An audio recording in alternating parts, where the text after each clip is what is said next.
afternoon to everyone in India, and good morning to everyone in Europe.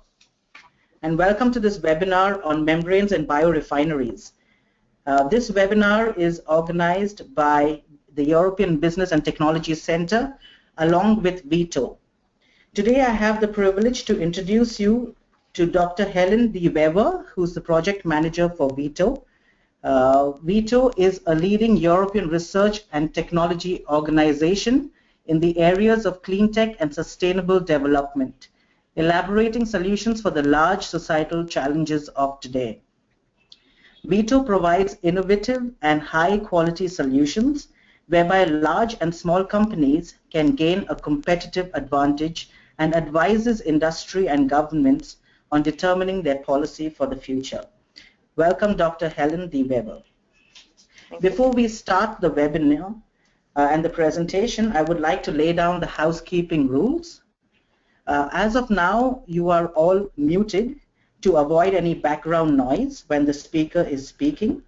If in case you would like to ask a question, you would need to raise your hand by clicking on the icon that you see on your toolbar.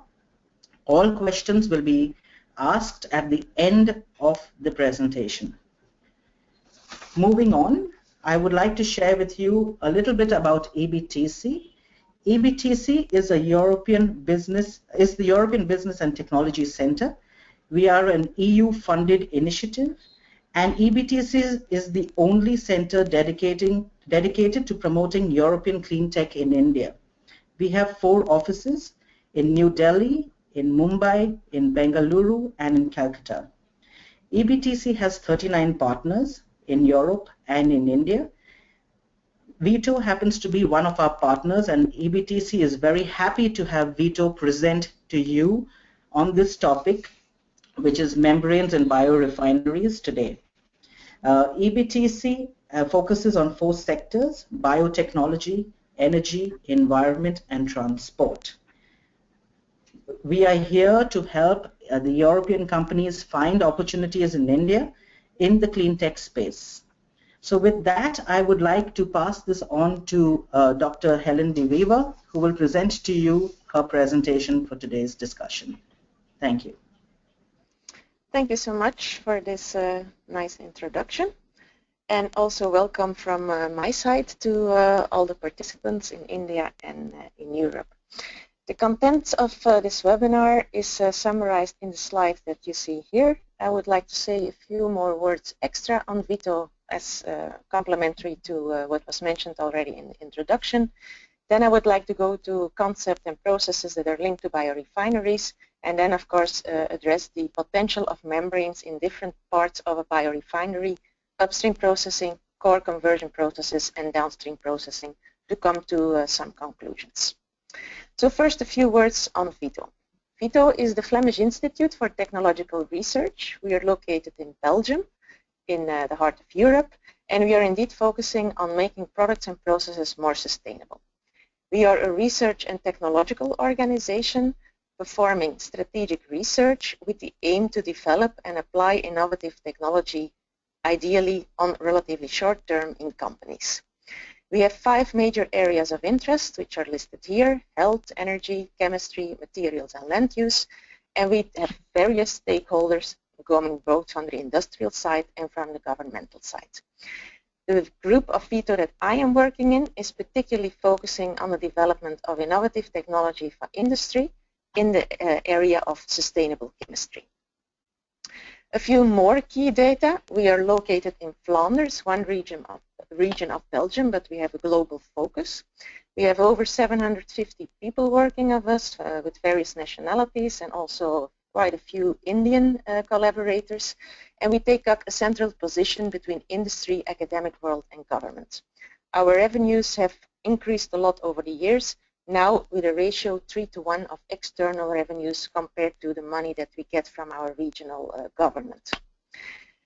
Our main scope in the unit that I'm working in is really to rethink the way we are making things, and that means focusing on alternative feedstocks to start with, going to different ways of processing, and that very often involves a change from batch operation processes to continuous operation, and looking then particularly into process intensification approaches to produce more with less.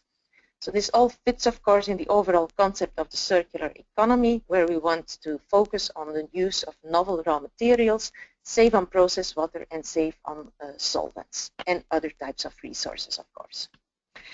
So we perform application-driven strategic research.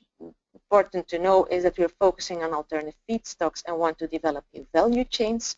Examples of these are the production of bioaromatics from lignin, production of molecules from algae, this was covered already in a previous webinar, and also the use of CO2 as a novel feedstock for the synthesis of chemicals. Then we are also focusing on product and process development, and here we have a very strong focus on membrane development. That's also the reason, of course, why we have this seminar on membranes and biorefineries, and a number of other aspects that I will touch upon to some extent in the presentation. All of these developments are meant to provide solutions for industry to apply technology to improve processes and to get closer to the circular economy. Particularly my activities are looking into integration of separation and conversion technologies to make processes more efficient. Which kind of separation technologies are these? Well, we have membrane technology, the main purpose of today, but also a number of other options are there. If this interests you, you can ask at the end of the webinar. And the conversions we are focusing on both chemical, biological or electrical by nature. All our work is supported by techno-economic assessments and also by a very broad analytical platform. Then we have different business models for innovation and for collaboration. On the one hand, we have the possibility of doing contract research in bilateral activities or more strategic collaborations in broader or longer-term trajectories. These large collaborative projects are very often focusing on demonstration of innovative technologies or on actual process and product development, and of course are very much linked to the creation of patents and intellectual property, and various valorization models are then possible to transfer this technology or this knowledge to companies. So let's come now to biorefinery concepts and processes. If we look into the definition of biorefinery, we find on Wikipedia that this is a facility that integrates biomass conversion processes and equipment to produce fuels, power, heat, and value-added chemicals from biomass. So in fact, similar to the concept of a petroleum refinery, we want to start from a different type of feedstock and make a full array of products out of the same starting material, which is now biomass. Or if we look into the definition of biorefining as provided by the International Energy Agency, we see that this is sustainable processing of biomass into a spectrum of bio-based products and bioenergy. So in fact, biorefining wants to take advantage of the various composition of biomass to produce a broad array of products out of that and to maximize the value that we can derive out of it. On the one hand, we will make chemicals, maybe in low volume, but of high value, and this will allow us to create profit in the biorefinery. On the other hand, we will maybe make also transportation fuels, which are high volume but lower in value, but they meet the energy needs that we have in society. And then we can even generate electricity and process heat, which can then be used in the biorefinery itself or can be sold for other purposes. And this will reduce emissions and will also lower energy costs for various industrial and other activities. We must say, though, that the real biorefinery or a full and complete valorization of biomass in all its components still has to be fully realized. So the first examples are starting to be there, but still some side streams are there which probably need further valorization. So if we look at it schematically, we have a raw material, it goes into a biorefinery, and we make foods, biochemicals, fuels, biomaterials, even up to pharmaceuticals out of it. The core of these processes are very often biological or fermentation processes or different types of extractions and so on to get really all the fractions of the biomass into a valuable product. Now, where do the membranes come in? Well, first of all, membrane technology has a lot of advantages compared to other separation technology, and because this is certainly not the only option that exists, but it's a very powerful one. First of all, membranes have a very good fractionation and separation capability, and I will show some examples later on. They have much lower chemical consumption than, for instance, ion exchange and regeneration processes that are associated with it. And they also have reduced energy requirements when, for instance, we compare them with evaporation or distillation processes. If we look then into the biorefinery concept, then we see that membranes can play a key role in process intensification and in the recovery and purification of products that we want to obtain. So the examples that are listed here just give a few ideas of where membranes can be applied. So isolation of individual molecules directly from the biomass, removal of inhibitors that are occurring in biomass streams and that may affect downstream processes, recovery of enzymes or biocatalysts that we are applying, intensifying biological conversion processes, harvesting biomass of algae, for instance, purification of solvents or waters that we are using somewhere in the biorefinery, dehydration of ethanol, and so on. I will not cover all these examples. What I will try to do in the remainder of the webinar is give you a few examples and case studies of where membranes can be applied in the biorefinery as a whole. Maybe just as a refreshment, what is a membrane? That helps you to understand, of course, where the potential lies. Well, a membrane is a semi-selective barrier placed between two phases, phase 1 and phase 2, and these can be watery phases, aqueous, or solvent, doesn't matter. And the membrane is semi-selective in the sense that some of the molecules that are present in phase 1 will pass through and will be accumulated in another phase that is called the permeate, and the molecules are transferred from a feed solution into the permeate. And by doing so, we achieve a separation, a concentration, or a purification of a product from the feed into the permeate. The driving force of the process can be a difference in pressure, a difference in concentration, or even a power gradient that is applied over a membrane. The efficiency of the membrane process is determined by two major factors, and this is on the one hand the flux, that is the amount of solute that passes through the membrane per unit of time and per unit of surface area. This will define to a very large extent the size of the membranes and how large the equipment has to be, and therefore the cost. And on the other hand, we have the selectivity or the retention, and it is a degree to which a certain compound can pass the membrane while other compounds are being retained. And this selectivity or retention, of course, is essential for the performance and the overall, let's say, achievement of the purification or separation step.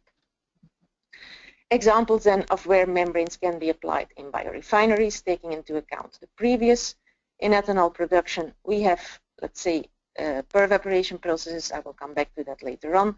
We can do sugar production, micro and ultrafiltration processes. So very often these are pressure-driven filtration processes that are being used to recover certain fractions from the biomass streams or from the processes that have been implemented to convert biomass into the products of interest.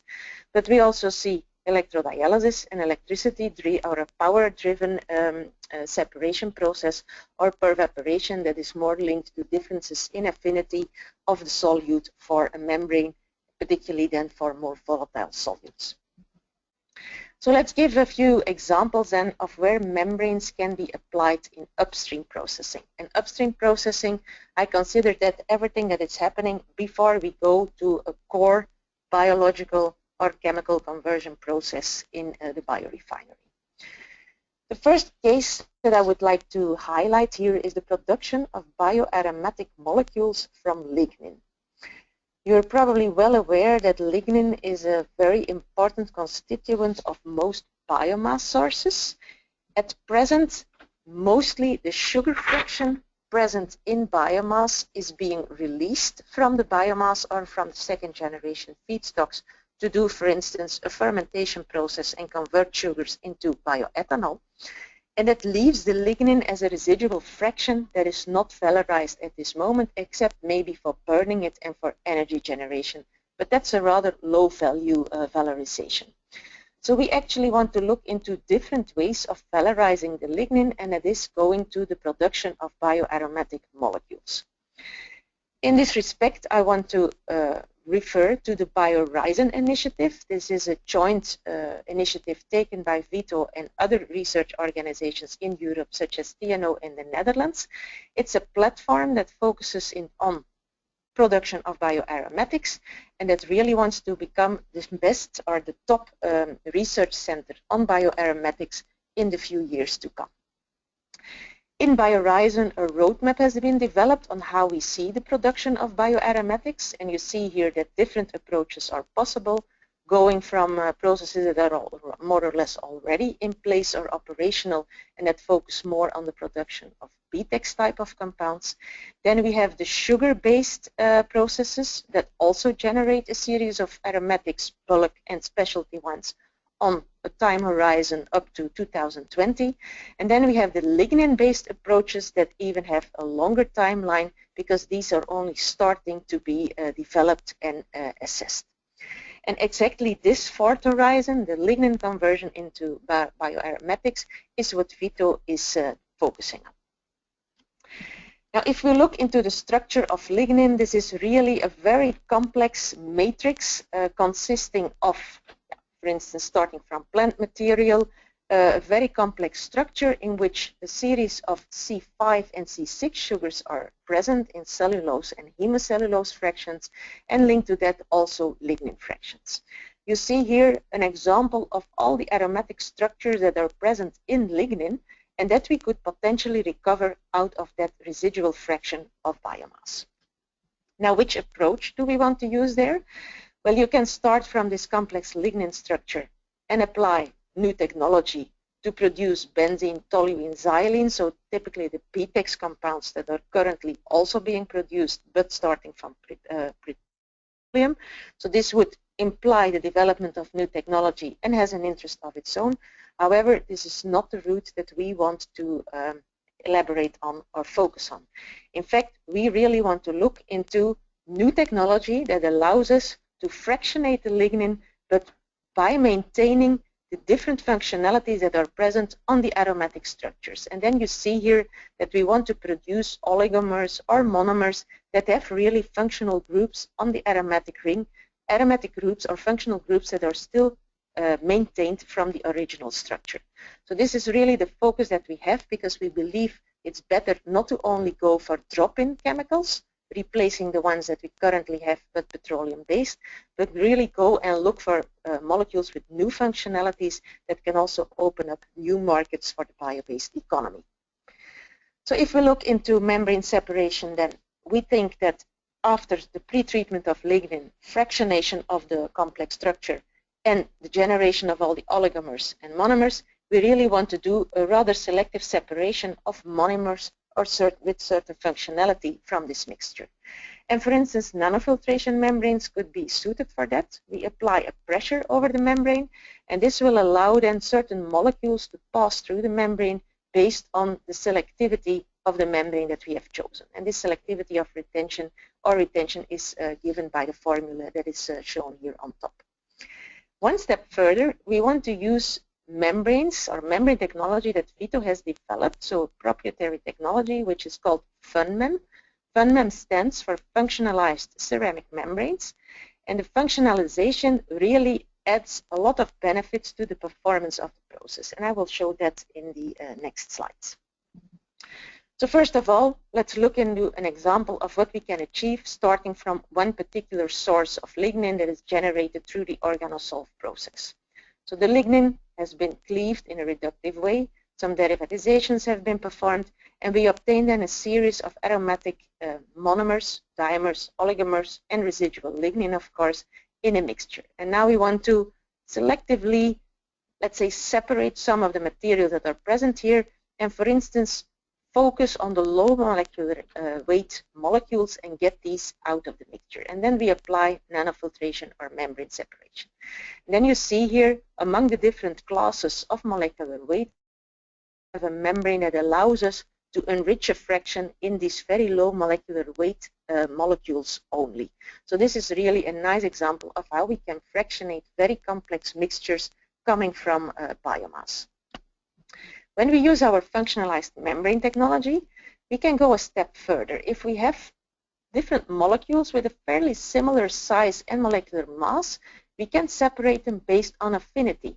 So if we really have different functional groups present on the molecule, as the one shown here, we can introduce a functionality on the membrane, and we will then have a separation not only based on size, but also on affinity. And then you see here an example of one type of membrane that achieves a separation, which is really, let's say, provoking or inducing the separation of this and that molecule. And then we see with another functionalized membrane that a different kind of separation can be obtained depending on the structure and the properties of the molecule. We retain either one or the other type of structure. So really we can do very targeted and difficult separations by functionalizing the membrane in this respect. Another way of, another case of an upstream technology or of an upstream process, sorry, where membrane technology can be applied is desalination of sugar streams. And here I want to introduce the concept of capacitive deionization. This is a fairly new and emerging technology in which we kind of collect an amount of ions that are present in a feedwater on porous electrodes, which have opposite signs or charge shown here. This actually serves as a kind of collector systems which get more or less saturated with the ions over or after a period of time. After a while, we reverse the direction of the electrical current, and this will release the ions that have been sorbed or removed before in a concentrated stream that can then be removed from the system. Now, an upgrade of the capacitive deionization system includes also membranes, and here you see that anion and cation exchange membranes are placed in front of the electrode to improve or to introduce a certain selectivity into the ion removal processes that we want to achieve. Now, this kind of approach has been used to look into the purification of sugar streams, for instance, the ones that are currently being used in fermentations to produce bioethanol or lactic acid, to give an example. Conventionally, we use pure sugar streams. They go to the fermentation and they are converted there into ethanol. If we want to look into more sustainable processes, we want to shift from these pure sugar streams to hydrolysates of biomass, from which the cellulose and hemocellulose fractions have been hydrolyzed and also converted into sugars. Current approaches are that we use ion exchange to, let's say, remove the inhibitory salts and then send the residual sugars to the fermentation. However, ion exchange, in spite of the fact that it's a proven technology, relies on the use of chemicals, and we will produce a concentrated salty waste stream. So the alternative that was investigated here is really to look into membrane capacitive deionization, which does not require the addition of extra chemicals, which does not really generate an extra waste, but a concentrated stream of salts that could have value elsewhere. We apply very low voltages, so costs are low, and this is also an innovative technology that is in full development at the moment. And then the actual results indicated that we would need a two-step approach to really remove the inhibitory salts that are jeopardizing the fermentation from the feedstock that we want to send to it. And you see here from the two-step results that we are able to eliminate the potentially inhibitory compounds sodium and potassium to a very high degree at 95%, so down to levels that are acceptable for the fermentation. Interestingly and importantly, also the sugars are recovered at a high percentage, although there is still some room for improvement here. And very importantly, the energy use is quite low and expressed per kilogram of sugar. These are really very promising results, as confirmed also by the with which we have done these investigations and who have also looked into the calculations of energy consumption. Then I want to move to an integration of membrane processes with bioconversion processes, because bioconversion processes or fermentations are very often the core processes in biorefineries. First case is looking into high cell density fermentations. So very often a fermentation is performed in batch mode, maybe sometimes in continuous mode, without any increase in cell density. Now the advantage of increasing the concentration of our biocatalyst, of our bacteria in the fermentation, is, of course, that we can achieve process intensification and produce a lot more product with a lot less input of water and of other nutrients. The approach that we have used here, or the case that we have selected, was a fermentation or the conversion of sugars into lactic acid, and we wanted to go for a membrane bioreactor. So by integrating, for instance, an ultrafiltration or a microfiltration membrane with the fermentation, we can retain the bacterial cells, recirculate them in the system, and increase the concentration of the biocatalysts in the fermentation process. So this automatically opens the door for continuous fermentations, which certainly have an advantage in terms of productivity, and the further increase in the bacterial cells was also expected to increase productivity, and productivity or throughput is an essential parameter to reduce costs in fermentation or in any kind of process, of course. The challenges were that we have to do a sterile fermentation in continuous mode. Choice of the base that we were using to neutralize the acid was important, and we really went for the industrially relevant cases here, and also the technical feasibility under industrially relevant conditions in terms of duration of the tests, the titers of lactic acid that were being obtained, and so on were important. Let me go now to a few essential characteristics of membrane bioreactors. Going to some schemes that are typically used in wastewater treatment, we know that there is two different versions. Either the membranes are immersed in the bioreactor or the fermenter in our case. In that case, we have, of course, a very, let's say, a more or less compact system in which the membranes are present in direct contact with the activated sludge for wastewater treatment, but the bacteria in a fermentation. To keep the membranes clean, we provide some aeration or gassing underneath the membranes, and this gives then a rather, under low shear conditions, sufficient turbulence across the membrane to keep membrane fouling under control. The fluxes that are typically being achieved, that means the amount of liquid that can be removed through the membranes, are rather low compared to the side stream or external configuration. So here we recirculate the biomass or the cell suspension from the bioreactor or fermenter to a membrane. Fluxes are a lot higher. Hydraulic control or hydrodynamic control is also quite well, and it's really the cross-flow velocity that we generate through the membrane that creates here the shear along the membrane and also the control of membrane fouling. If you translate this to fermentation processes, you see here a list of advantages and disadvantages when comparing the internal to the external setup. The main advantages of the internal setup are more in the prevention of shear stress, constant operating conditions, and the lack of additional investment costs for a separate compartment or unit that has to be added to the fermenter. On the side of the external membranes, we have a better fouling control. They are easier to replace and clean independent of the fermentation, because here we typically have a separate unit that can be disconnected from the fermentation itself. Apart from that, the two approaches have, of course, a similar performance in terms of cell retention and in sensitivity to toxic parameters or to product inhibition. Some examples of how this can be implemented in a fermenter in submerged configuration. We have here some hollow fiber membranes placed in horizontal or in vertical position, or in the external configuration, tubular membranes being placed outside the membrane, outside the fermenter, and circulation of the fermentation broth through the tubular membranes and back to the fermenter. This are in different variations. You see here a very exotic kind of configuration, how membranes can be mounted around or outside the fermentation. It's clear that scalability of this setup will be much lower than in case of the external tubular membranes. So the case that we have been looking into, and I will come back to that in a minute, is really looking into tubular membranes put up outside the fermenter. Maybe one interesting new concept that has been developed by a group in Germany is a reverse diafiltration setup. Here we have also some membranes, hollow fiber type, that are being immersed in the bioreactor. The interesting part is that they start with a feed flow, feeding the sugar solution to the fermentation in one direction, and then with the opposite flow or the reverse flow direction, they actually extract the product, for instance the organic acid, from the fermentation and collect it then in a permeate bottle.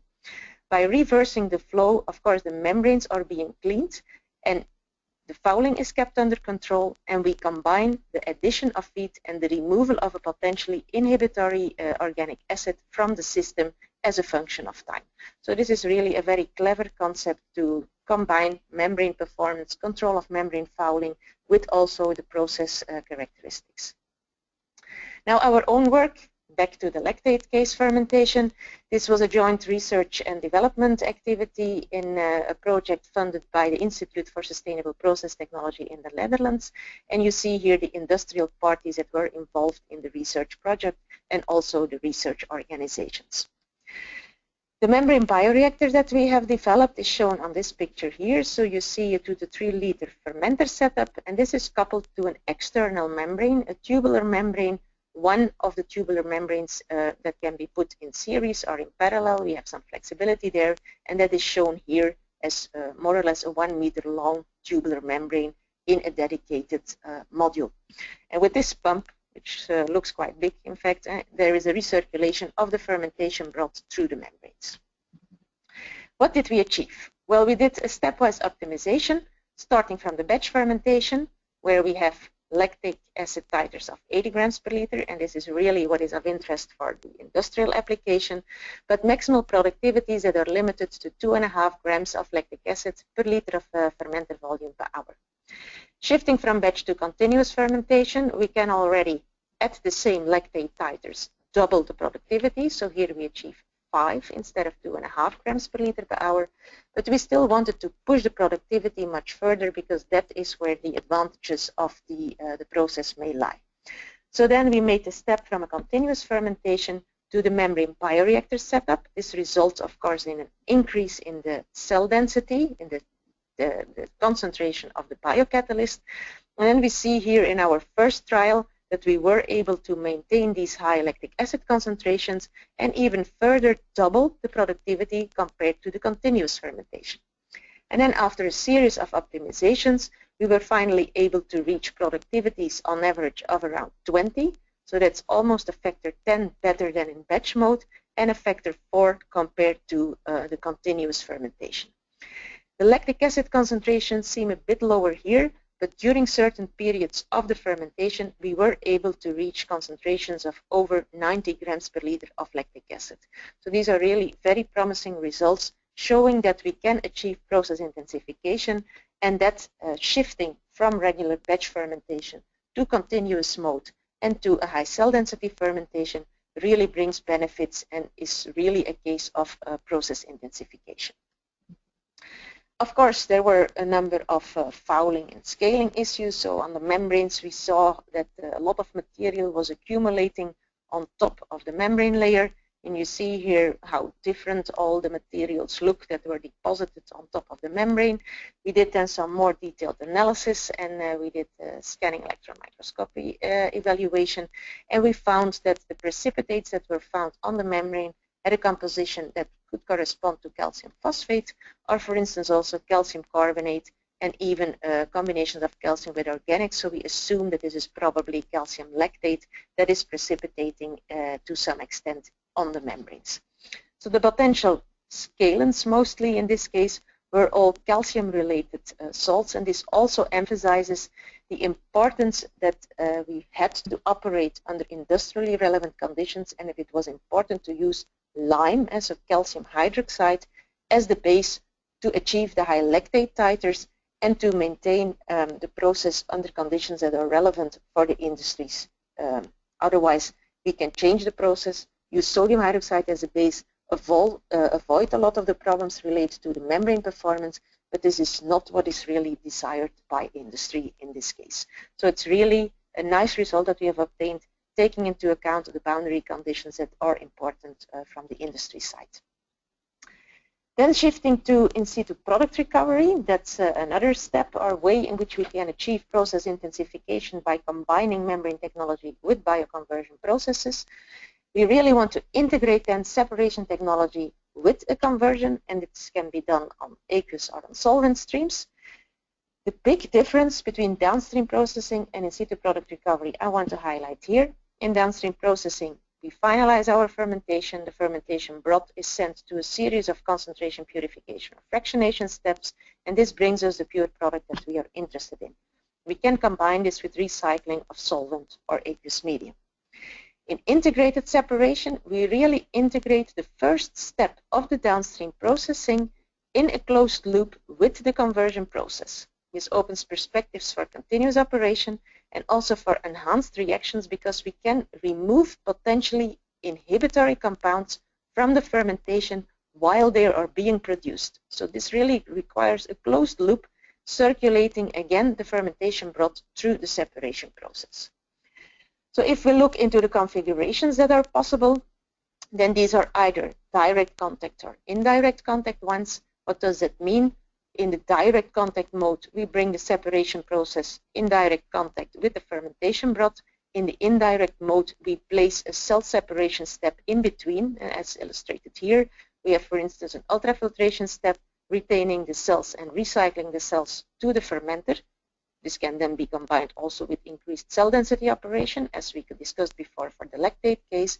But more importantly, then the cell-depleted fermentation broth goes to the separation technology, in which a potentially inhibitory compound is removed, and that is recycled then also back the depleted fermentation broth to the fermenter. I want to give some examples of that. I will not go into the details of what is mentioned here, but what I can say is that as a driver for in situ product recovery, we really have products that are inhibiting the process or that are being degraded inside reactions, which have to be avoided. And we actually compiled a decision tree that helps to decide which technology is relevant for in situ product recovery of either charged organic acids, of volatile products, etc. So this can be found in a publication of ours that is mentioned here. An example of in situ product recovery is the biobutanol production. So butanol is a typical biofuel that can be produced in fermentation processes. However, the butanol level, or the solvent, or let's say the products that are being generated, are a mixture of three solvents: acetone, butanol, and ethanol, of which butanol is of course the one that has highest potential as a biofuel or even as a chemical, but also the two others have an added value. But the mixture of these ABE solvents is toxic for the fermentation. If this level exceeds about 18 or 20 grams per liter, there will be a big inhibition of the fermentation process. So we have to remove these products as soon as they are being produced to stimulate the further conversion of sugars in the overall fermentation process. And we chose for the combination with pervaporation to recover the different solvents in a gaseous phase towards a condensate site or a permeate site of the pervaporation membrane. Then the temperature is changed and the gaseous phase is being condensed, and we have then an enriched fraction or a condensate in which the solvents of interest are being enriched. What we have been able to achieve here is a factor 3 productivity, allowed us to use higher feedstock concentrations. I'll come back to that in a minute. And also we produced more concentrated ABE solvents in this condensate or permeate, which facilitates downstream processing. So the equipment that we used, a two-stage fermentation that is typically, or in our case, optimal for the production of the solvents, coupled to a lab scale pervaporation unit that was also designed at VITO. We have a direct contact approach, so we directly circulate the fermentation for fermenter content or fermentation broth through the pervaporation module and back without any intermediate cell removal. The examples, what we see here is that typically when we start the fermentation, the solvents will start to increase to levels of 18 or 20 grams per liter. Then we couple the pervaporation, and of course the pervaporation helps us to drop the level of solvents in the fermenter. That is an advantage, so that longer an inhibitory effect, or the inhibition is much lower, and this allows us to gradually increase the sugar concentrations. If we start at 60 grams per liter, we can normally make at maximum 20 grams per liter of solvents. Because this level is inhibitory, it doesn't make sense to add more sugars, but of course if we can remove the inhibitory solvents, then it is possible to increase the sugar concentrations and to add higher and higher glucose levels, which are still nicely converted into solvents and are being collected in the permeate or condensate. And what you see here is that at the permeate site, the solvents are being enriched from 18 or 20 grams per liter at max in the fermenter to 200 grams per liter in the permeate. So really very promising for further downstream processing. Overall, we could achieve a very good increase in productivity, factor 4 to 5. And as I mentioned before, we have much less wastewater, so much less energy requirements to further purify the solvents. We can go for higher sugar concentrations, and this particularly improves the water balances and also reduces the energy consumption in the overall downstream processing. And we have an enrichment of the permeate up to 20% of solvents. We also upscaled the activity, and you see here the pilot scale equipment with a 2-stage fermenter and the per-evaporation unit in which the pilot tests were performed, with financing of a local, our regional enterprise agency, and in collaboration with a series of partners mentioned here. So particularly the experimental work was done with Biobase Europe pilot plant. Technical summary of the results. We could run the 2-stage fermentation in sterile conditions for 300 hours. Coupling of per-evaporation increased productivity. We saw a very nice result with no or limited fouling on the per-evaporation membrane. Very nice separation factor, sort of very good recovery and enrichment of solvents in the condensate side, but the fluxes at pilot scale were lower than at lab tests, than in the lab tests, so we really have to do a further optimization there. Looking into the time, I will only go for one more example on in situ product recovery that is not focusing then on solvents but on organic acids. And one example here is the production of volatile fatty acids that we have also produced from organic waste streams, where we thought it was interesting to try to steer the composition of the volatile fatty acids. So normally they are being produced in a mixed culture fermentation as a mixture of acetate, propionate, butyrate, and others. And we really wanted to see whether we could steer the composition either towards only butyrate or major fraction butyrate, or for instance major fraction propionate. And we also wanted to increase the productivity, so the overall level of the volatile fatty acids being produced, by combining with electrodialysis for in situ product recovery. We also expect that these kind of acids can have an inhibitory effect on the conversion of organic waste. So the approach that we used here was electrodialysis. We used a very specific configuration. I will not go into detail. I can explain later on if you really would like to know more. The advantages of the configuration that we used was that we could combine the removal of the acids in the electrodialysis with the introduction of hydroxyl ions into the fermentation broth. The hydroxyl ions then ensure pH control in the fermentation without the need for an external sodium hydroxide or a base solution. This is really ions that are being transported instead of solutions, and these ions are really responsible for the pH control in the system. We also designed the system in such a way that we were only addressing removal of anions and not cations, and this is of course a benefit for the fermentation process because cations will make up essential part of the nutrient composition in the medium. The results that we achieved were indeed, we were able to combine acid recovery with simultaneous pH control. We could increase productivity of the volatile fatty acids with a factor of 1.5, and we could see that by coupling the electrodialysis to the fermentation, we saw a selective enrichment in C2 and C3 acids as opposed to butyrate production. So some kind of steering of the fermentation was possible. I will skip this example and also this one. This will be available in the presentation afterwards anyway. Unfortunately, or maybe I can give just a highlight on this case because I think this might be an interesting as well, where we have reagent-sensitive chemical reactions, so another type of conversions, not only bioconversions. For some chemical reactions, it's not possible to do the conversion in a concentrated environment because this will lead to undesired side reactions and low selectivity.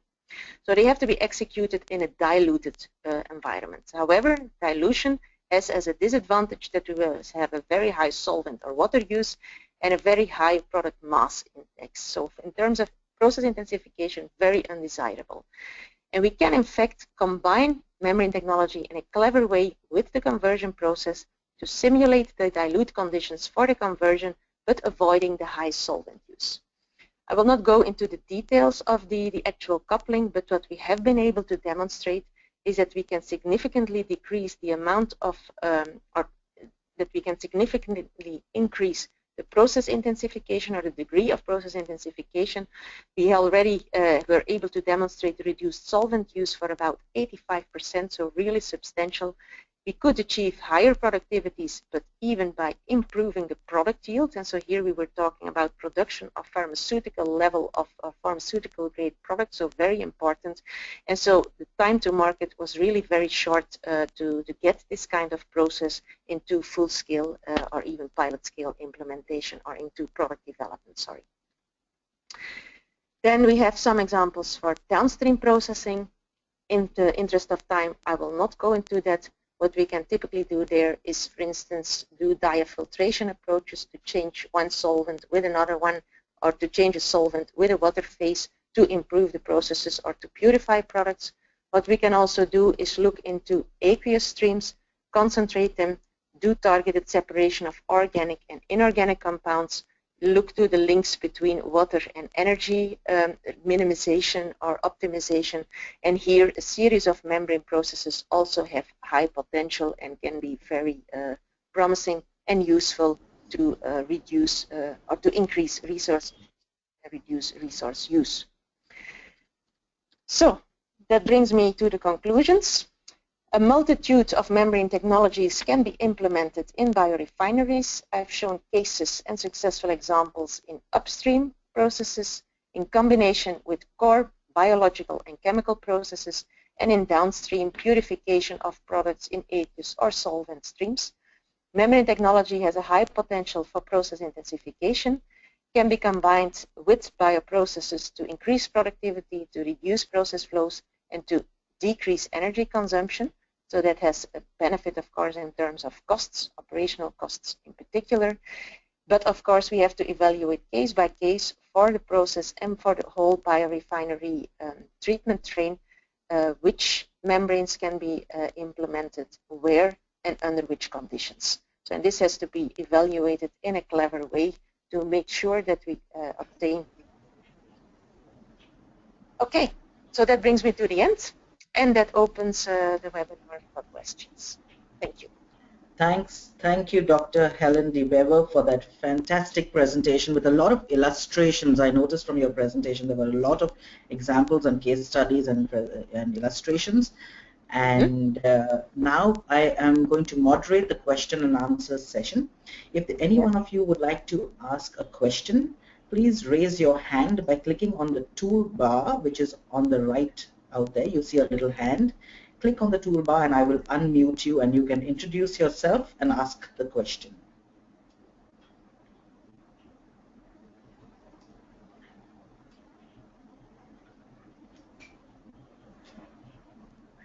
We have Santanu Talukdar who would like to ask a question.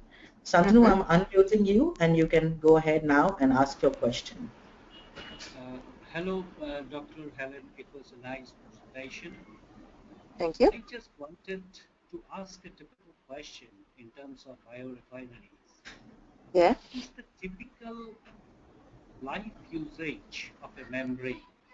That means in a continuous process.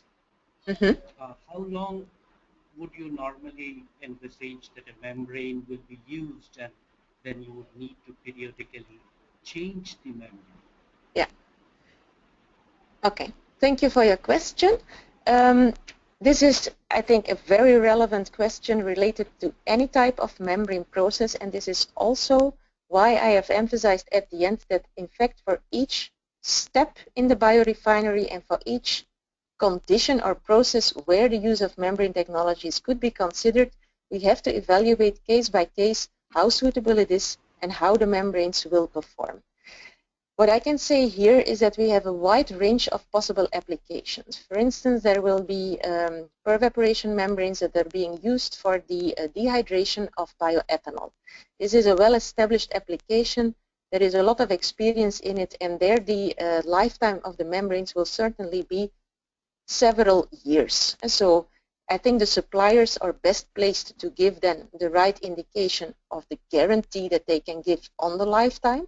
In practice, that may even be longer than that guarantee, but that depends a lot on the process conditions and also on the way that the membranes are being handled and operated by the operators. And so one thing is indeed the potential performance, and the other one is how they are being handled. The other extreme is maybe one of the cases that I showed on the lactic acid fermentation.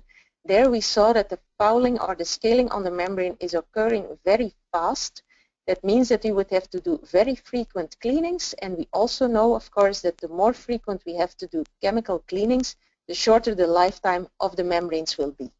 But it's clear that as long as, let's say it's clear that we have to have lifetimes of at least longer than a year before membrane technology will be relevant for certain of the processes. However, we have to consider case by case what the benefits is, or the benefit or the improvements are that are being achieved by the membrane technology, do the techno-economic calculation, and then benchmark that against the lifetime or the frequency of replacement that would be needed for the membranes. So it's very difficult to really give a single answer to that, because it depends a lot on the process that we're focusing on and on the performance of the membranes for those specific conditions that are being considered. For some of the examples that I gave, we are more or less in research or pilot stage, and it's clear that there more data have to be generated to get a good indication about the degeneration of the membrane and the membrane lifetime. So I hope that gives you a bit of a feeling of, or a bit of an answer to your question. Yes, thank you. Thank you very much. Thanks, Santanu. Any other questions?